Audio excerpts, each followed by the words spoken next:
Hi there. If this is your first time here, welcome to the Parenthood and Relationship Podcast. I'm your host, Markella Kaplani, a psychologist, a parenthood and relationship coach, and a parent myself. Together, we explore the transformative journey of parenthood and its profound impact on our relationship with ourselves, our partners, and our children so that we can be present and show up as we envision without having to do more. Let's get into today's episode. Welcome back to another episode of the Parenthood and Relationship Podcast. Have you ever felt like going into parenthood, you've lost yourself? Well, this is something that I hear often. I hear it in conversations with friends. I read it on Facebook threads. I talk about it and people are in awe. They feel seen and felt deeply when I start to talk about the loss of identity or the identity crisis that we face as parents, as mothers, as fathers, when we enter parenthood and as we keep on journeying through parenthood. So today, as you can tell, we're going to talk about this very relatable topic. The idea of parenting without losing yourself. Because even though we want to change, even though most of us have welcomed parenthood into our lives, most of us did not expect that we would feel so lost in parenthood. Especially because we wanted it, especially because we entered with our will, especially because we had an idea of just how much it will take from our psyche, from our energy, from our everything, our finances, our time, everything. We were aware that things would change, and yet we still find ourselves feeling lost. We still find ourselves feeling like we are struggling and feeling a little bit surprised at just how much we are changing. For me, at least, it was very disheartening that I had a very good idea, or so I thought, of what it is that I am entering into. I felt like I knew how tough things were going to be. I never thought that just because of my background in clinical and counseling psychology and my work with couples and parents and children, that I would have some kind of advantage necessarily into this whole thing. So this was not my surprise that I will make mistakes. I knew that. But what did surprise me is the fact that I felt like I was aware of how tough things get for parents because I have empathized so much with them way before I ever even decided to become a parent myself. I realized that things were going to be hard, that they were going to be very different, and knowing that different, even if that different is good, even if we seek out this change, which was the case for me, I wanted to be a mother. I was ready to become a parent when I did. Big change is always going to bring tension. It's going to always rock our world. It's always going to create some kind of chaos that we need to deal with. And so being aware of all of that, I did not expect to feel so lost in parenthood. I did not expect to struggle so much with my identity. And so because I keep on talking about this on podcasts that I guest on and with friends and in Facebook groups and in conversations with my clients, I wanted to bring this forward and I wanted to discuss this very openly because I believe that it will bring value to anyone listening. And most of all, I think it's also cathartic for me to just get it out there.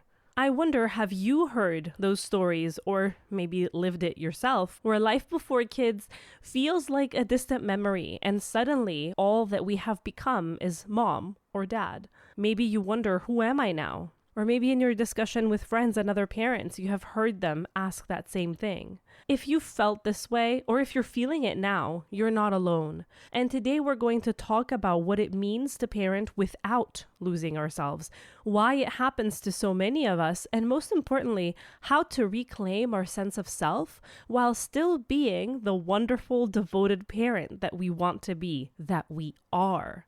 Because you don't have to choose between being a good parent and being you. These do not go against each other, and who you were before becoming a parent is still a very valuable piece of who you are and what you can bring to the table for your kids. So what does it actually mean to lose ourselves in parenthood?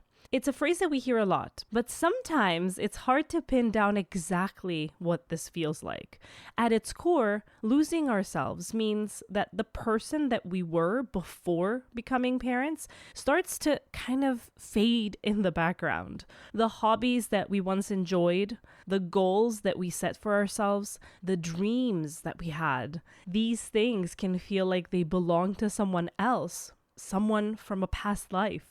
Our identity becomes almost entirely wrapped in the role of parent. This is involved in the process that I talk about a lot on my podcast, matrescence and patrescence. It is actually a very normal thing. It's our rite of passage into parenthood. It is the psychological birth of us as parent.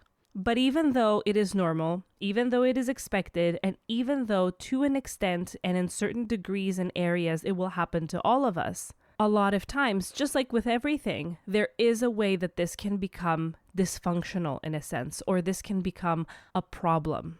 And this is what I'm here to talk about today. Because while it is expected that we are going to change, and while we want to change, there are things that we want to do differently now as parents so that we can be more present for our children, so that we can be more protective of them, right? But if we allow parenthood to become all-encompassing, to consume all of who we are, all of what we do, all of what we care about, then many parts of us feel completely sidelined, completely hushed. And this is bound to backfire. The sheer mental load, the constant needs of our children, the logistics of family life, it's really hard to prioritize anything beyond immediate demands of caregiving. We're not only managing schedules, meals, and bedtimes, but we're also managing the emotional needs of our children. And for those of us who may have partners, their needs too. It's like running a marathon that never ends. So it gets very easy to get wrapped up in this whole thing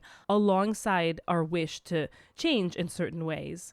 In the beginning, what happens to many parents is that we might not even mind this shift. There's this intense focus on caring for our newborns, an instinctual need that drives us to be there. But over time, if our own interests, ambitions, and needs are consistently put on the back burner, this disconnection grows. It can leave us feeling like a shell of who we used to be, with very little left of ourselves by the end of the day. Where does this pressure come from, though? Well, there are several sources. I think you know what I'm going to say if you've been a listener. It's societal expectation, of course, especially for women. And what's this expectation? It's that parents, and mothers in particular, are supposed to sacrifice everything for their children.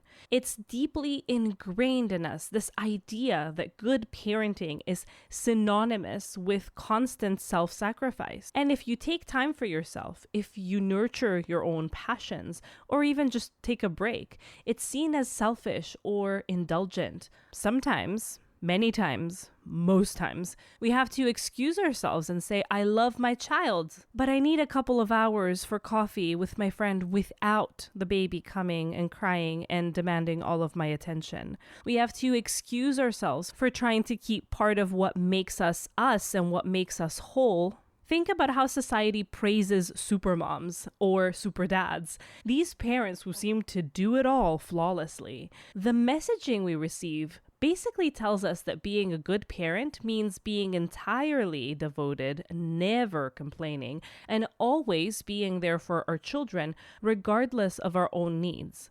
Of course, this ideal is unrealistic. It sets us up as parents for failure and lots of guilt tripping, which then leads us to be overextending ourselves even further, deepening our sense of loss. And it doesn't just come from society, though. I want to note that.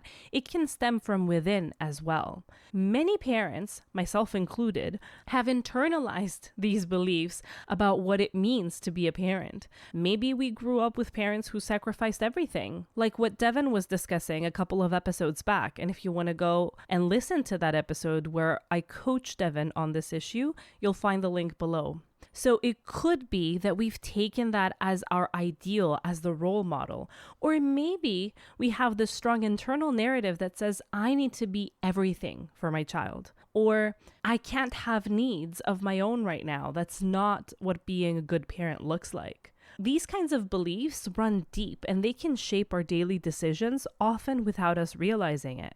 It's important to note that this feeling of losing ourselves isn't just emotional. It's often physical and practical too. The demands of parenting leave little time and energy for self-care or personal fulfillment. Maybe you used to enjoy reading, hiking, going to a class, working on a project that you were passionate about, but now these activities seem impossible to fit into your schedule. When every moment of your day is accounted for between work, childcare, and household tasks, where do you fit in? And now, let's not ignore the mental load, something which disproportionately affects us as women. But fathers are feeling it more nowadays too, because expectations of what fatherhood should look like are also changing. The mental load refers to the invisible, never-ending list of tasks that parents, and again, this is especially true for mothers, carry around in their minds. This isn't just about the logistics of family life, like remembering doctor's appointments or making sure there's milk in the fridge, getting the snacks ready, but it's also about carrying this emotional burden for the entire day. You're the one thinking ahead, you're the one planning, you're the one who's anticipating needs, you're solving problems before they can even arise. This is an emotional task as well. Over time, this mental load can feel crushing, and it's one of the biggest contributors to feeling like you've lost yourself.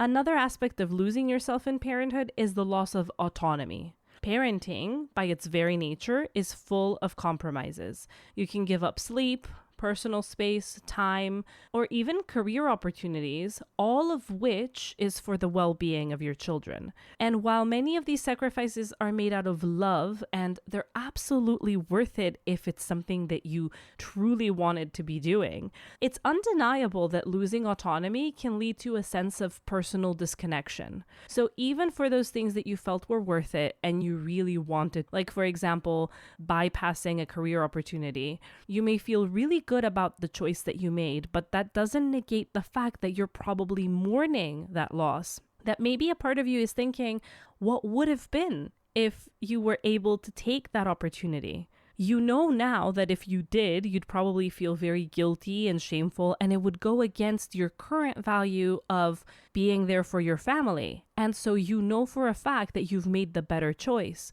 But it is also very normal to wonder what that would have been like, because the other choice is something that you would have loved in the past. The other choice is still something that a part of you really would have been excited about. And so instead of ignoring that part, instead of feeling like I shouldn't be feeling this way, it's important to recognize that these sacrifices that we make, even when they're conscious and even when we do them out of love and not because of societal expectation, we are still going to mourn the choice that's lost. So basically what happens in parenthood is that suddenly your schedule isn't your own, your time isn't your own, your decisions are even not entirely your own. They're often made with the well-being of your children in mind first and your own needs somewhere down the list. This loss of autonomy for many of us is one of the hardest parts of adjusting to parenthood. We have been conditioned to seek out control.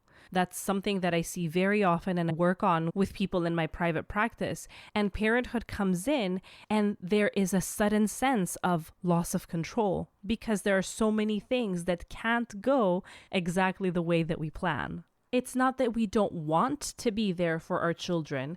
It's that the trade-off sometimes feels imbalanced. We're giving so much of ourselves and there's nothing left. We're giving up so much control and there's not necessarily a reward that is externally expressed that can be counted in numbers as it is in other areas of our life as we have been used to receiving for the things that we do.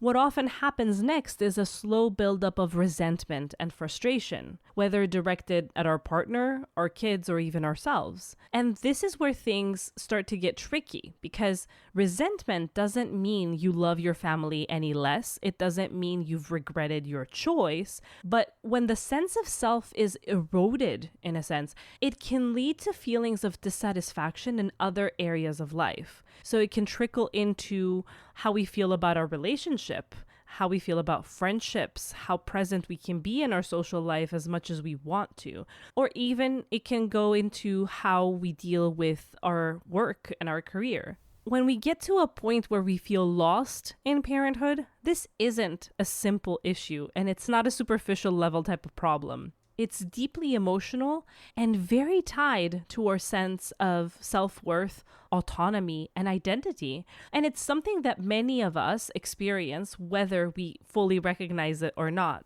So if you're listening and you're on the fence, you are not sure if you've really felt lost in parenthood, it is a good idea that you journal about it, that you think just how much you've allowed yourself to recognize the changes that are happening.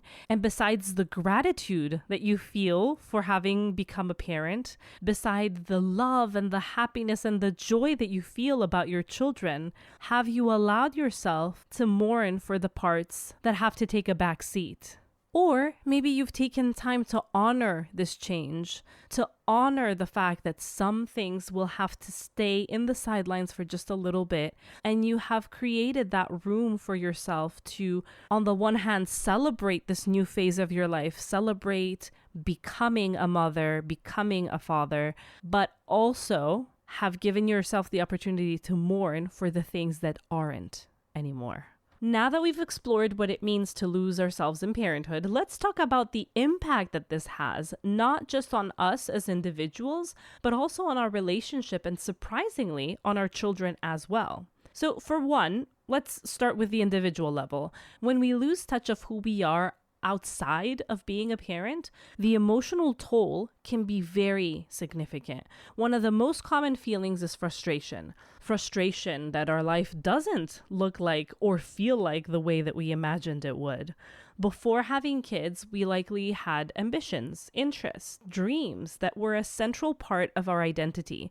I know that this was the case for me, and I know that this is the type of listener that I have. I know I am speaking to you right now because that's who tends to feel this more deeply. That is the type of parent who feels the urge to let go of all other identities, all other parts in order to be fully there. It is part of our ambitious nature. It is part of our tendency to over-deliver, our tendency to want to do our 100%, our perfectionistic tendencies in many cases. And so part of being a perfectionist and being devoted and being ambitious, something which is great in the work setting, and it could work really well in the relationship setting as well in many cases, well, that becomes problematic when motherhood comes along or fatherhood comes along, because if that is how we approach parenting, with this notion that we have to do everything by the book, follow the manual, overextend ourselves, be perfect, do all the things,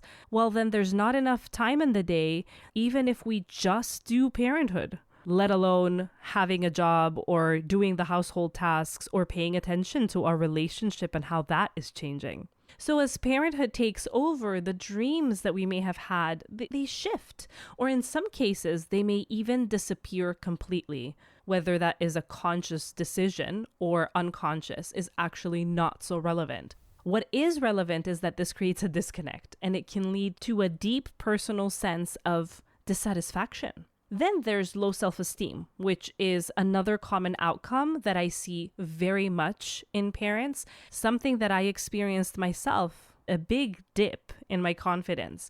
And that's because we start to lose sight of who we are. We start to feel less capable, less important, less valued. Because let's face it, like I mentioned in the previous episode, parenthood is revered, but at the same time, it's not really valued. A lot of things that we do in parenthood, and yes, especially motherhood, are taken for granted. Because there are things that dads do and we applaud them for it and we make note of it.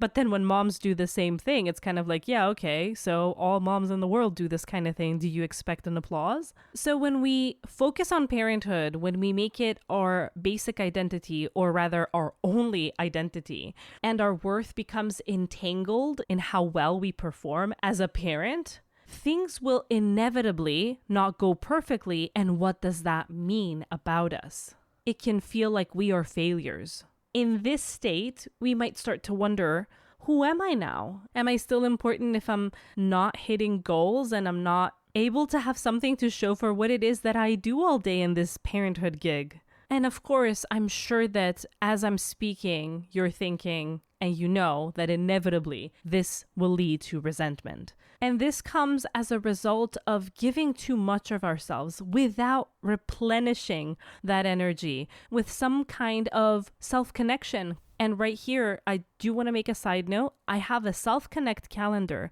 which is designed to give you ideas for a full month, 31 days that you can choose from, or you can follow exactly as they are. They are truly manageable strategies that you can apply in a day, even if you are super busy, even if you are in the phase where baby won't leave your shoulder, even if you're working. These are not going to be things that you see in mommy self-care guides that make you feel more guilty because now you're supposed to apply self-care, but oh my God, it's not realistic. But if they're posting it and if they are sharing it in their guides, and if they're suggesting it and you see it left and right, then it must mean that other people are achieving this thing, right? And so if I can't fit it in my schedule, if I can't get myself to do these things, if there's no time or if I don't have the energy to, now that adds on to the guilt. So this is not what I've done with my self-connect calendar, because I am very much opposed to this whole self-care movement for parents and for mothers. I've created a calendar that has ideas. You don't have to follow it by the book, and you don't have to do all the things, but if you choose to, they are small things like lighting a candle at the beginning of the day. That's one example. And just because you know that this is your exercise to connect with yourself, it is going to have a much greater impact. The coziness of the candle and the scent of the candle itself will make a difference. It is a form of caring for yourself, but it's also the intent by which you approach this activity that is going to help as well. So if you want to get access to this Self-Connect calendar, it's free, and you will find it on my website at markelikaplani.com/self-connect calendar. I am going to have the link below, so feel free to just, after you finish this episode, go down in the show notes, in the description on YouTube, wherever you're listening to this, and get yourself that Self-Connect calendar. And let me know, contact me on info@markelikaplani.com and tell me what you thought of it. Did any of the things work? Did you follow it? Was there any noticeable difference in how you felt? Not some kind of statistic, not a number, but how you felt while you were trying this out. So going back to what we were saying, resentment can come from a place of feeling trapped, of feeling undervalued. You might find yourself resenting your partner who seems to have retained most of their personal identity. This is very common. We look at our partner who will still go to the gym after work like they used to, and will not feel the urgency to spend every non-working moment with the children, and we will resent them, even if we are making the choice that we will spend every minute with our children. Or maybe there's resentment toward social expectations that pushed us into sacrificing so much. Perhaps we even find a twinge of resentment toward our kids, though it feels too shameful to really admit that out loud. It is something that we might be feeling, and it's totally okay, by the way. This emotional complexity is one of the most challenging parts of parenthood. How can I absolutely adore with all my life and all my might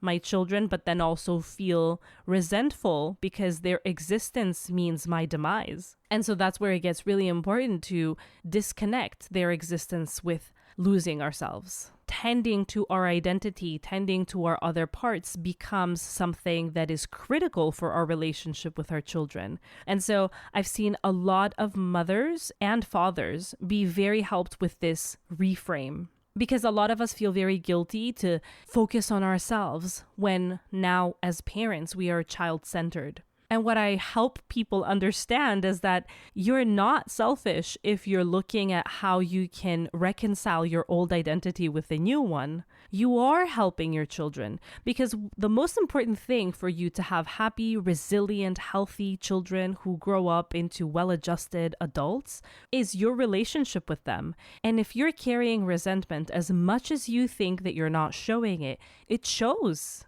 It comes out. in subtle ways it does. And children are way smarter, way more intuitive than we ever give them credit for. It's therefore significant that you do focus on this part of your identity so that you minimize resentment and so that you can connect with your children because they're not the source of your mourning. They're not the source of your loss. This can shift so many things. And so now it becomes clear that there's a mental and an emotional exhaustion involved in becoming a parent and in ignoring a lot of our other parts, because this becomes a natural byproduct of constantly putting others before ourselves. This can manifest as burnout, where the exhaustion becomes so overwhelming that we feel emotionally drained even when we have some moments to rest.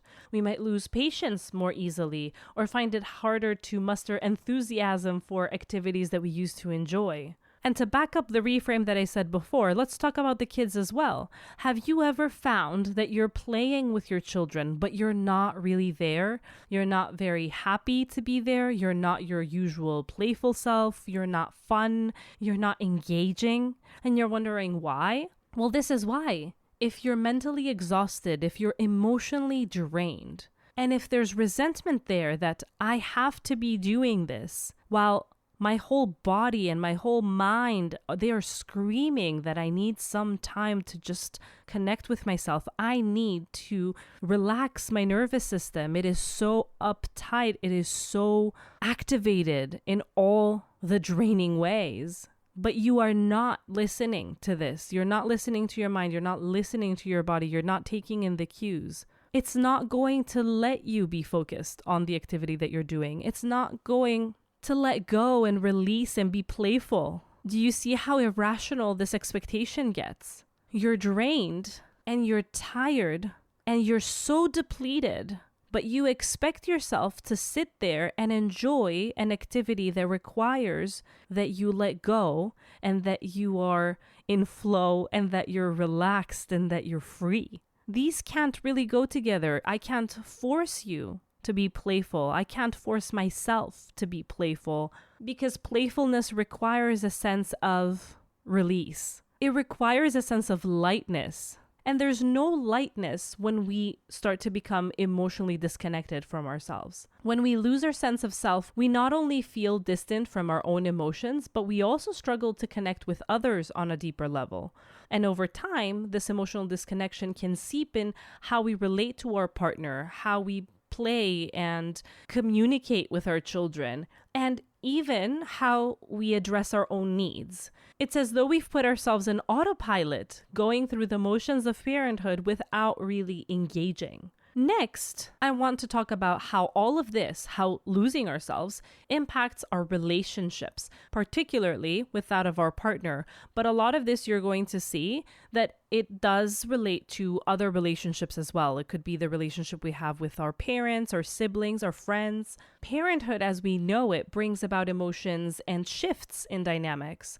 When one or both partners lose themselves in parenthood, it can really bring a strain in the relationship in many ways that we may not have imagined. One of the most common issues is emotional distancing. If you no longer feel like yourself, it's hard to connect with your partner in the same way that you once did. The conversations that used to be about shared dreams or interests or future plans might now focus solely on parenting logistics. Who will pick up the kids? What time is the next doctor's appointment? What's for dinner? Without the meaningful connections outside of parenting, partners can start to drift apart emotionally. This also leads to an imbalance in the relationship.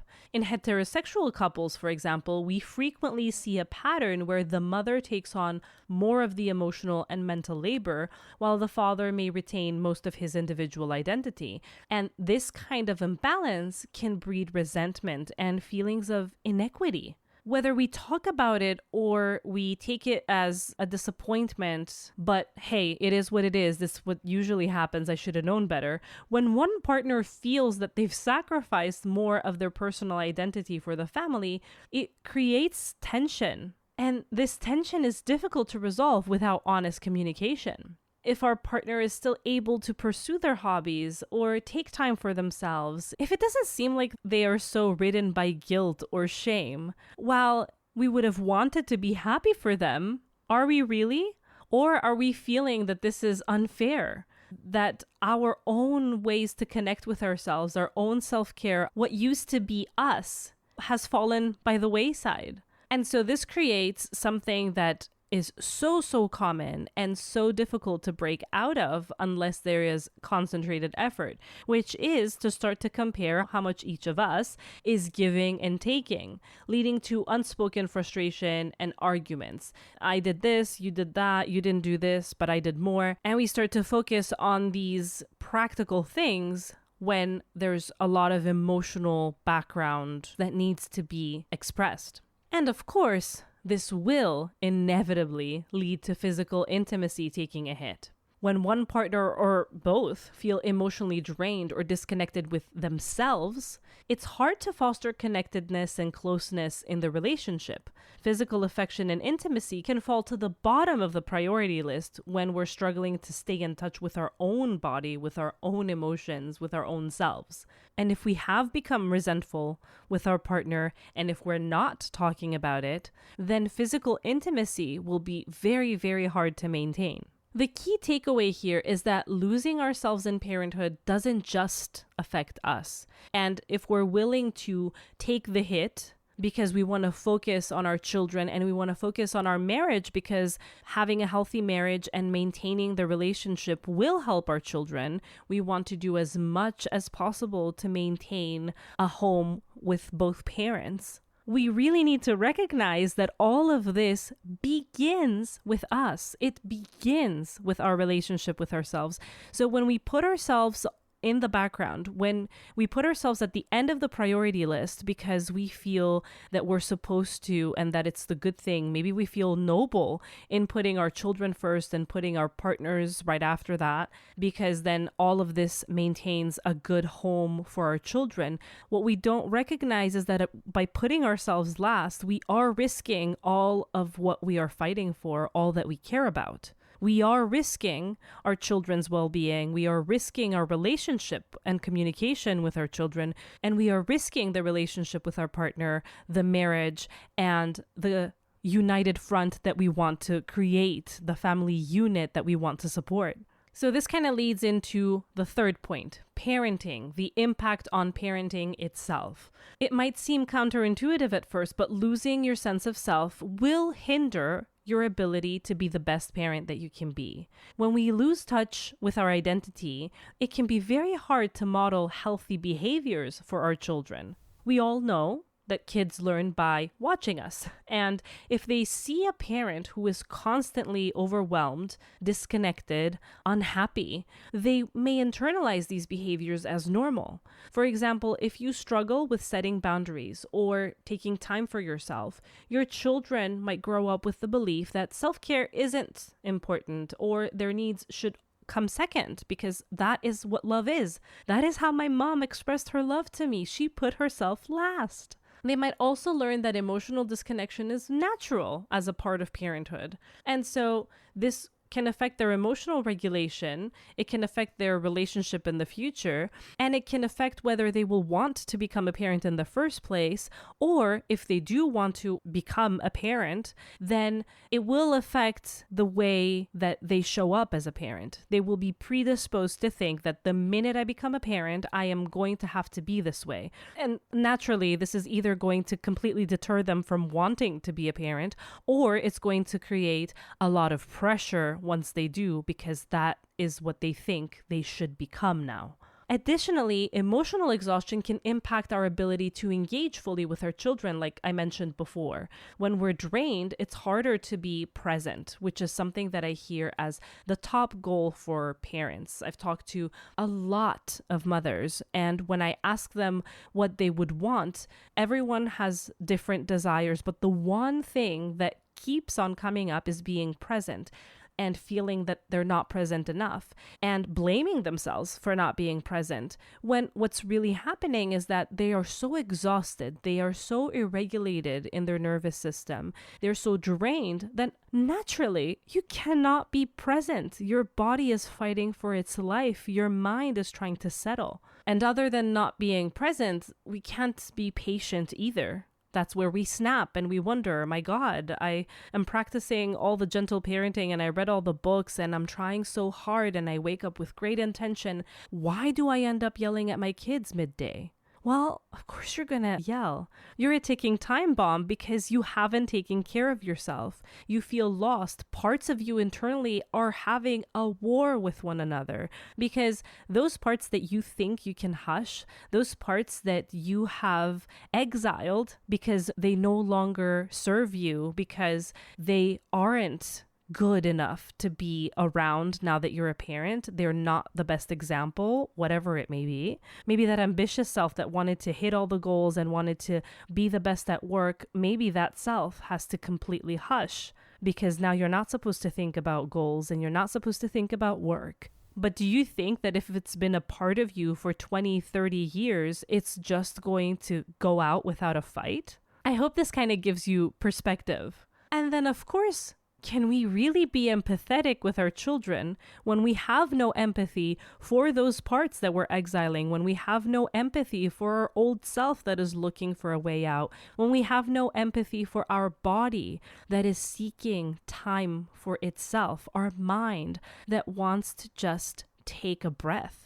When we find ourselves going through the motions of parenting and getting all the stuff done and feeling really good because we got all the errands done and we got the meals made and we ran the bedtime routine, we didn't skip the program, we did all the good things, we followed the program that the book suggested, but we've taken no time to emotionally connect, then we're not as satisfied about all those goals that we hit in the day and all the things that we did. There needs to be balance there. The emotional disconnection will lead to shorter tempers, frequent feelings of irritation, guilt, frustration. So then we blame ourselves for losing our patience and for snapping. And while this is a normal part of parenting, it becomes a vicious cycle. The more disconnected that we are from ourselves, the more likely we are to struggle with patience and compassion in our parenting. And then when we become really aggressive and vindictive and angry with ourselves, again, we're going to feel even more disconnected. And then we're going to snap more. We're going to be less empathetic. And around it goes. What's more, when we're not in touch with our own identity, it can be really hard to guide our children in developing their own. Parenting with confidence requires a strong sense of who we are and what values we want to impart on our children. But if we've lost sight of our own identity, it becomes really challenging to model independence, resilience, and confidence. We might be putting in place a lot of things, but even if we're overly focused on our children's needs, this is at the expense of teaching them the importance of nurturing their own interests and boundaries. And finally, let's not forget about joy. When we're disconnected from ourselves, we miss out on some of the pure joy that parenting can bring. I alluded to this before. Instead of being fulfilled by the small and beautiful moments with our children, we might just be trying to get through the day. And this is not because we're bad parents and we are not grateful for having our children and we don't love them, but it's because how can you feel joy when your whole being is screaming to be acknowledged? So this lack of joy is not just hard on us, it can be deeply felt by our children who are deeply attuned to their parents' emotional states. Okay, so I don't want to leave you with all of this impending doom kind of information. I want to make sure that while we've explored how losing ourselves will impact our identity, our relationship, and the way that we connect with our children, I do want to go into some solution mode. How can we reconnect to ourselves while still embracing our role as parents?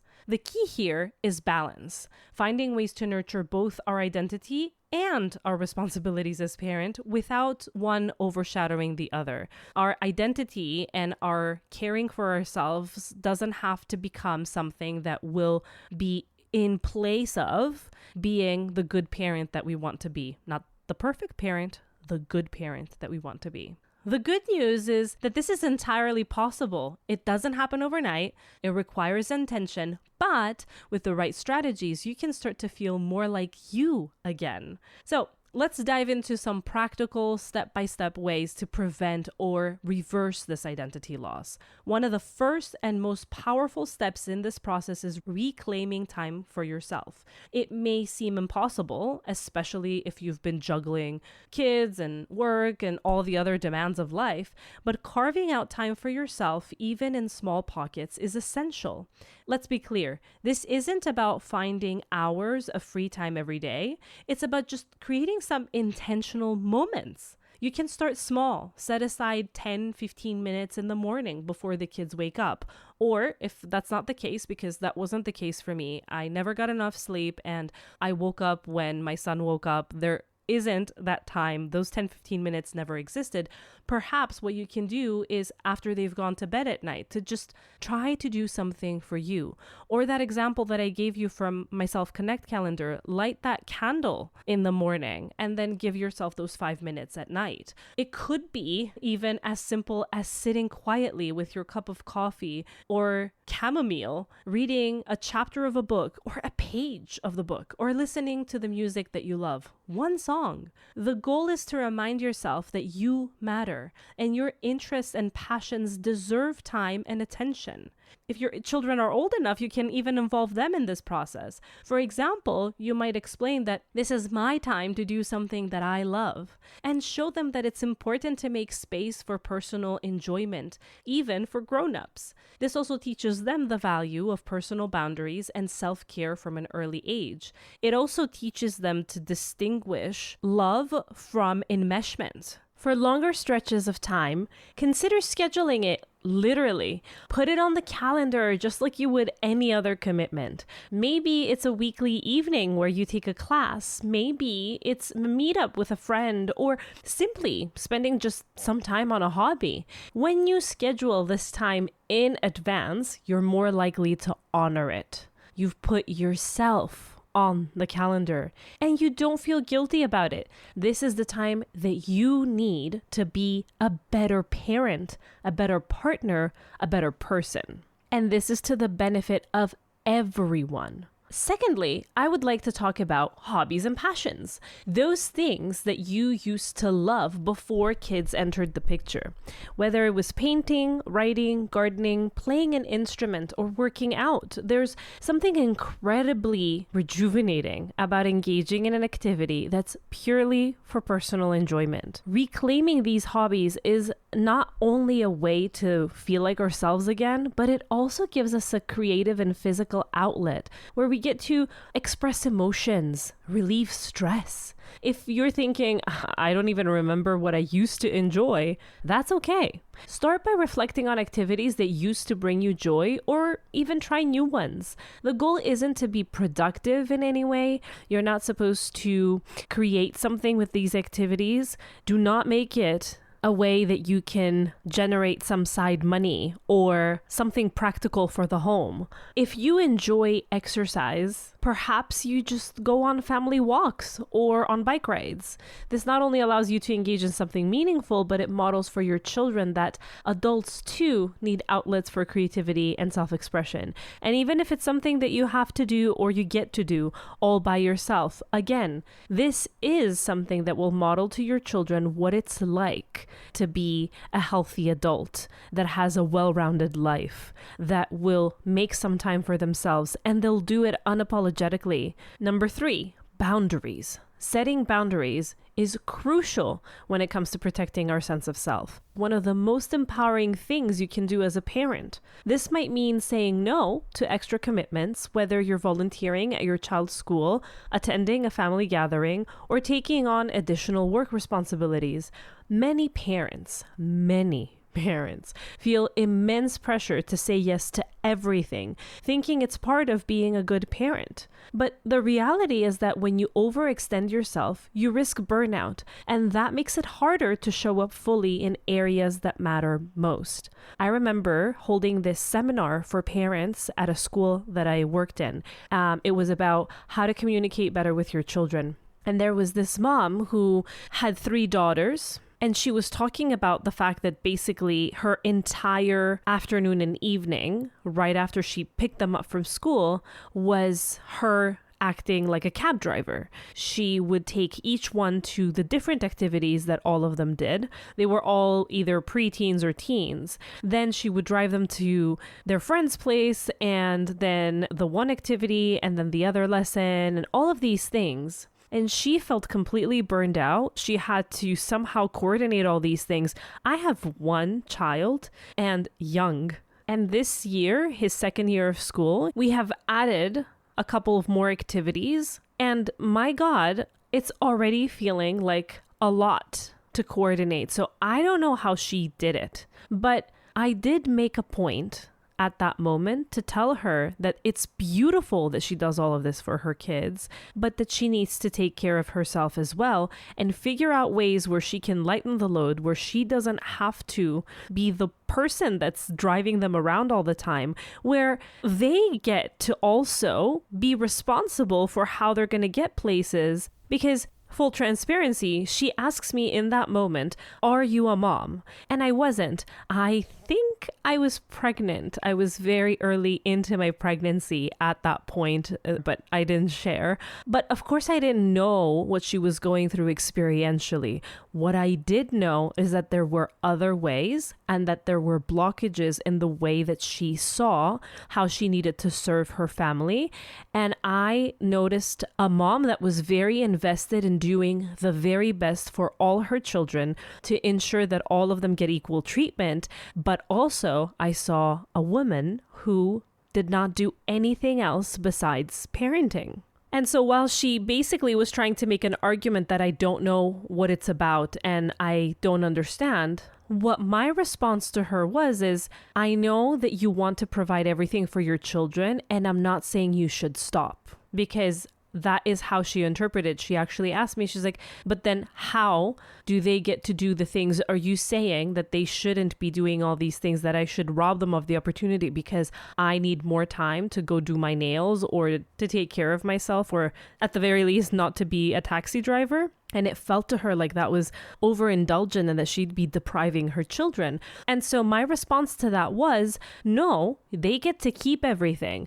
But if they are unwilling to budge, something that she shared, on what it is that they do and how it is that they do it, so that when it's something that can change, like the time that they get to meet a friend, so that she doesn't have to go in and out of the house a million times. Maybe they can coordinate their friend meetups so that at least on the weekend, she doesn't have to drive 6 times back and forth with each and every one of them. They would have to figure out a way to take on certain things that are safe for them to take on. And they would also have to find a way that the parents amongst themselves can basically do a carpooling system. And so I saw in her eyes that it started to click. I can protect parts of me. I can protect my time at least a little bit more without that having to mean that I am depriving my children. And so it's very important to stay open to the idea that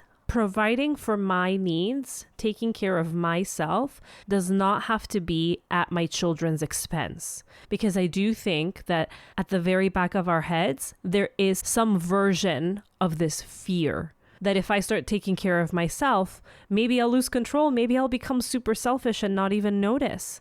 How do I know what's the limit between, what's that thin line between being a good mother that is caring and gives all the opportunities possible to her children and becoming selfish? What is that balance, that space in between where I can be both? But I don't know that there is such a well-defined space. And a lot of times, the difficulty in figuring that space out has to do with external circumstances and external peer pressure.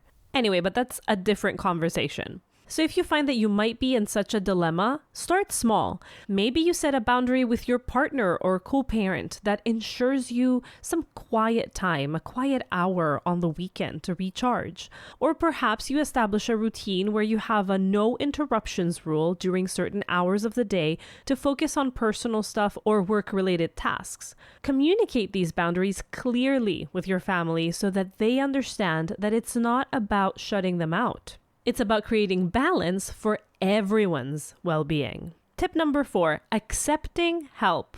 As parents, we often feel like we need to do it all. There's this ingrained belief that asking for help is a sign of weakness, a sign of failure, of not being a good parent. But the truth is that accepting help and even seeking it out ourselves actively can be the key to reclaiming our sense of self. And if we're being honest, it takes way more strength to ask for help and to accept help than it takes to do it on our own. The courage that it takes to set aside our pride or to go against that part of us that has been really hurt and has been told that they have to achieve everything in order to be worthy, and to disrupt that pattern and to be able to say, no, I will ask for help and I am still worthy. Now that is strength. So whether it's asking a partner to take on more household tasks or leaning on family or friends for support, there's no shame in sharing the load. If it's within your means, consider outsourcing tasks that drain your energy, like hiring a babysitter for a few hours, ordering groceries online, or getting help with cleaning. For those in partnered relationships, this is where clear communication comes into play. Have an open conversation with your partner about the mental and emotional load that you're carrying and how the two of you can share responsibilities more equitably. Explain that by lightening your load, you'll have more energy to bring back to the relationship and to the family. This can shift the household dynamic and allow you to reconnect with yourself. And I am going to make a side note here because I am starting to see a pattern in many relationships and with many couples that I work with. The struggle is real.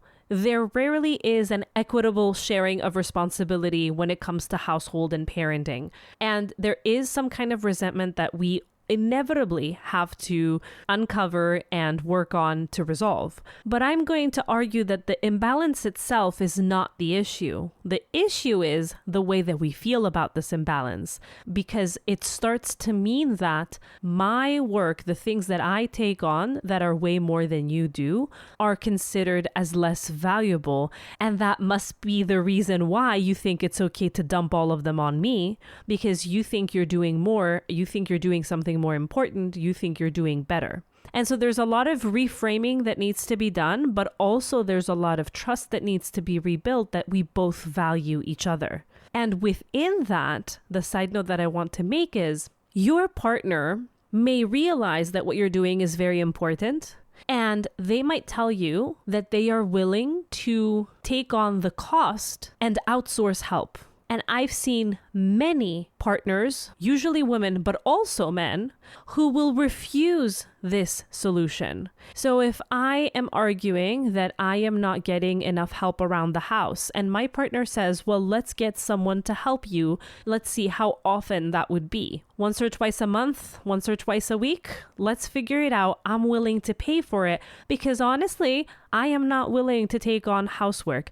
I work way too long. I am very tired and I don't want to do it. I've never done it. I'm not going to be good at it. You're going to then nag at me for the things that I haven't done the right way. And so I think it's going to be a bigger strain on our relationship because I'll be more tired, then I'll feel pressured, and you won't actually be happy with the outcome of what it is that you've assigned me. So I'm willing to pay. And the partner does not accept this solution. And the reason becomes that this is the principle of the matter. I want you to be the one that helps me. I want you to want to contribute. This shows me that you don't care about our family because you don't want to be part of the household things. You don't consider them worthy enough of your attention, and that's why you're outsourcing. When the person who's outsourcing is just simply saying, I see you. I know this is tough. I know it's a lot. and I know you need support. I am not going to be the one that provides it physically. I'm not going to be the one who does this, but I am showing you that I value it enough to invest in it with my money and to take it out of your hands. So if you run into this kind of trouble where you are asking for more help and your partner is saying, I'm willing to pay for it, if that irks you instead of satisfying you, then it is something for you guys to explore and put out in the open. And this is not just women. I've heard men say that the fact that my wife decided to go back to business and she has hired someone to be cooking for our family, it really irritates me. When we started looking into why that is, it's because he had connected food and cooking as a process with a way of showing that you care. That is one of the main ways that in his family, his mother showed everyone that she cared. She took time to cook and to pick the best materials and to think of the recipes and to then gather everyone around the table. It was a whole ritual, and then people tasting her food and commenting on it. That's beautiful. But because of this lived experience and because of the association that he had made with cooking food and that being a display, a demonstration of caring and love, he was misinterpreting his wife's way of organizing her time and outsourcing some activities so that when she gets back, she can be present with him and the children. He was misinterpreting it as lack of care when it was the exact opposite. It was, I care to have time with you. If I come back from work and I'm stuck in the kitchen to cook, to clean, to gather, to do all the things, I am not going to be able to see you guys. And so it's really important to talk, to communicate about all of these things in a non-judgmental way, in a safe space where we can actually say, as you say this, here is what I am interpreting. Here is how I see it. I statements, right? And then the other person doesn't get triggered and they can say, well, I see how you interpret it and I wonder where that might be coming from, but here is why I do it.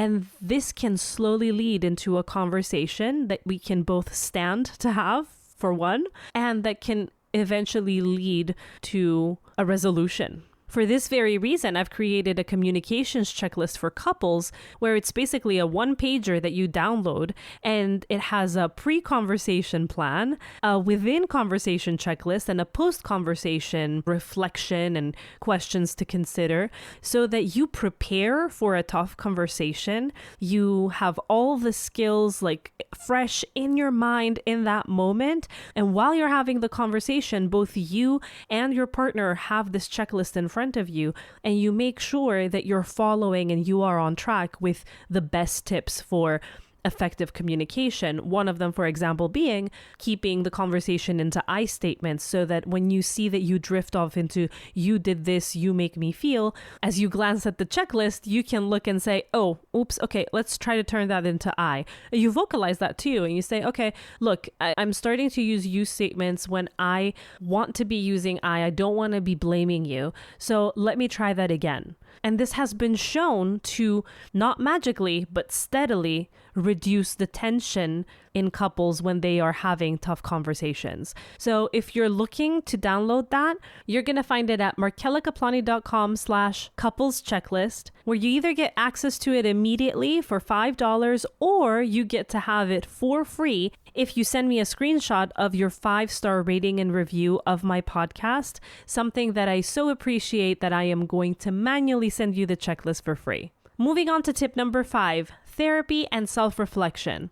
So sometimes, let's be realistic here, reclaiming our sense of self requires a deeper dive into the emotional and psychological factors that led us to lose it in the first place. This is where therapy can be a powerful tool. I have used therapy as a tool for this, and this is exactly why I understand the great importance of this tool. A good therapist can help us untangle these internalized beliefs and these expectations that have shaped how we identify as a parent, guide us toward creating a new narrative that integrates both our role as parent and our personal identity. But because a lot of times, not always, but a lot of times, there is this very harsh inner critic, I know there was in my case, that gets in the way, that is very demanding, that creates a cycle of shame and guilt that then keeps us in a loop of feeling like failures, of feeling like we're not enough. Then what therapy does is it brings that inner critic forward. It understands why it's doing the things that it's doing. It starts to untangle the protective role that it has, where it's coming from, how it stemmed into childhood. We access the inner child. We talk about all these things, all these thoughts that are creating our overwhelm, our actions, our need to do certain things. Otherwise, we feel unworthy, so that they are no longer unconscious and driving our behavior. You might explore questions like, what are my core values? What do I want my life to look like beyond parenthood? How can I honor my needs while still being present for my family? What's really important is that we have this space where we are held, where we're given the opportunity to reflect and process and build new strategies for maintaining a balanced identity. But even if therapy isn't an option for you, there are self-reflection practices like journaling or mindfulness that can offer similar benefits, and you can start doing that today. If you want to do that, here's what you can do. Take time each day or even once a week, because I know each day is a lot for some people, and I am some people, but take some time at the very least once a week to check in with yourself. How are you feeling? What do you need? What is missing? This kind of intentional reflection can help you stay connected to your inner self, even in the midst of a busy parenting life. And that is why you will see in all of my episodes that I give you the opportunity to journal, that I give you prompts that you can use in order to journal. I believe that one way to connecting back with yourself is listening to this podcast, and it is, after doing so, to answer the journaling prompts. And finally, the sixth tip is to reconnect with your partner, which can be a significant part of reclaiming your identity. Parenting will shift the dynamics in a relationship, and sometimes partners can feel like they've become more like roommates or co-parents than romantic partners. If you feel like you've lost touch with your partner, take steps to rebuild that connection, because when you're stronger as a couple, it's easier to give space for yourself, so you can work backwards in that sense. Again, it's vital that you start small, but be intentional. Regular check-ins, whether it's weekly date nights or just a 20-minute conversation after the kids go to bed every other day, these things can work wonders in maintaining your connection. Use this time to talk about your personal feelings, your challenges, what you're enjoying. Share how you may be changing, what your identity feels like, the roller coaster of emotions you're potentially feeling. Don't focus solely on parenting logistics. That will not do the trick. When you and your partner are on the same page, you're more likely to feel supported in taking time for yourself, and you can offer that same support to your partner in return. It's all about creating a dynamic where both partners' identities are valued and nurtured, not just as parents, but as individuals. As we come to the end of today's episode, I want to take a moment to reflect on everything we've discussed. Parenting, with all its joys and all its challenges, can sometimes feel all-encompassing, and it's so easy to lose touch with the person we once were before children. There is no judgment there. In fact, I understand this topic more than I can express in words. But the truth is, we don't have to lose ourselves in the process of becoming a parent. And this is something that I figured out along the way. And this is why I've become very passionate in sharing this with other parents. We then talked about what it means to lose ourselves, how this impacts us emotionally, and how it can affect our relationships with our partner as well as with our children. In that light, we discussed how important it is that we do take care of ourselves on an individual level, and we reframed what it means to prioritize ourselves and how this is actually the way that we remain child-centered and relationship-centered and family-centered. Finally, we explored strategies, real, practical, structured strategies for reclaiming our sense of self. Whether that is carving out personal time, nurturing our passions, setting boundaries, or seeking help when we need it. The takeaway is clear. Maintaining our identities as parents is not selfish. In fact, what I've been arguing for this entire episode is that this is the most selfless of things that we can do, because when we are more connected to ourselves, we're able to bring out our best, most authentic self to our family. We're modeling for our children what it looks like to lead balanced, fulfilling lives. We're fostering a healthier relationship with our partner. And most importantly, we're finding joy in our role as parent without losing the core of who we are. We are not compromising our happiness over theirs or their happiness and fulfillment over ours. So in closing this episode, I want to challenge you to take one small step this week to reconnect with yourself. Download my Self-Connect calendar at markelikaplani.com/self-connect calendar and get some ideas of what you could do and what fits your schedule and your lifestyle and your values. Maybe it's just finding 10 minutes a day for something that brings you joy. Maybe it's having an honest conversation with your partner about the mental load and the emotional load that you're carrying. Or maybe it's setting a boundary that allows you to have space and the time that you need to feel more like you again. Whatever the step may be, I encourage you to take it unapologetically.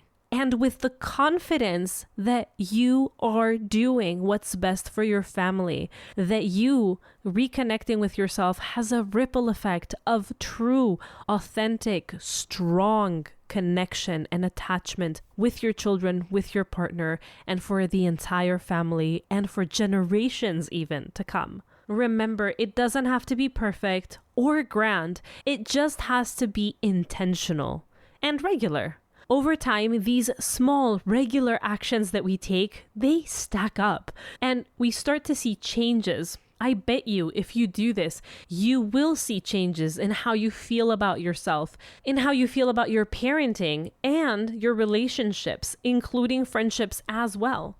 If today's episode resonated with you, I'd love to hear your experiences. If you're trying out the Self-Connect calendar, if you're downloading the couples communication checklist, let me know how it goes. Send me a message, share your thoughts, or describe to me what step you're going to take this week to reclaim a bit of your identity. If you want some accountability, I have a free Facebook group that you can enter and you can let me know about it. And if you're feeling lost or unsure of where to start, consider reaching out for support. Therapy or coaching are one tool that can help you explore these issues more deeply, and I'm always here to guide you in that process. Thank you for joining me today. And for those moments that you feel lost in parenthood, just remember, being a great parent doesn't mean losing yourself. It doesn't mean exiling parts of yourself. It means bringing all of you, all of who you are, into the journey of parenthood.